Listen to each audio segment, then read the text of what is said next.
एक बार एक किसान की घड़ी कहीं खो गई। वैसे तो घड़ी ज़्यादा कीमती नहीं थी, पर किसान उससे भावनात्मक रूप से जुड़ा हुआ था और किसी भी तरह उसे वापस पाना चाहता था। उसने खुद भी घड़ी खोजने का बहुत प्रयास किया। कभी कमरे में खोजता, तो कभी बाड़े में, तो कभी अनाज के ढेर में। पर तमाम कोशिशों के बाद भी घड़ी उसे नहीं मिली।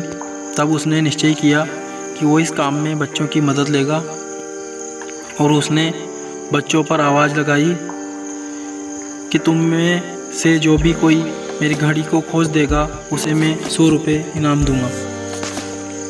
फिर क्या था, सभी बच्चे जोर शोर दे उस काम में लग गए।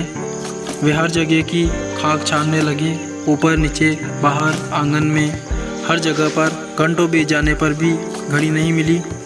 अब लगभग सभी बच्चे हार मान चुके थे और किसान को भी यही लगा कि घड़ी अब शायद नहीं मिलेगी।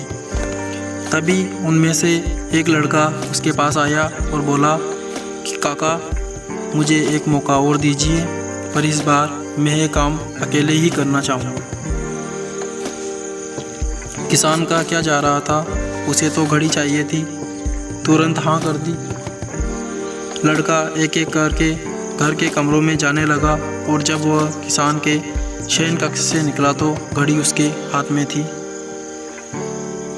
किसान घड़ी देख प्रसन्न हो गया और अचरज से पूछा, बेटा कहाँ थी ये घड़ी, और जहाँ हम सब असफल हो गए तुमने इसे कैसे ढूंढा?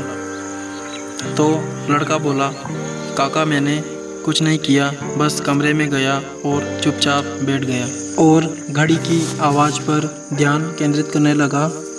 कमरे में शांति होने के कारण मुझे घड़ी की टिक टिक आवाज़ सुनाई दी, जिससे मैंने उसकी दिशा का अंदाज़ा लगा लिया और अलमारी के पीछे गिरी ये घड़ी खोज निकाली। तो फ्रेंड्स, जिस तरह कमरे की शांति में हमें घड़ी ढूंढने में मददगार साबित हुई, उसी प्रकार मन की शांति हमें जीवन की सभी ज़रूरी चीज़ें समझने में मददगार होती हैं। हर दिन हमें अपने लिए थोड़ा वक्त निकालना चाहिए, जिसमें हम बिल्कुल अकेले हों, जिसमें हम शांति से बैठकर खुद से बात कर सकें और अपने भीतर की आवाज़ को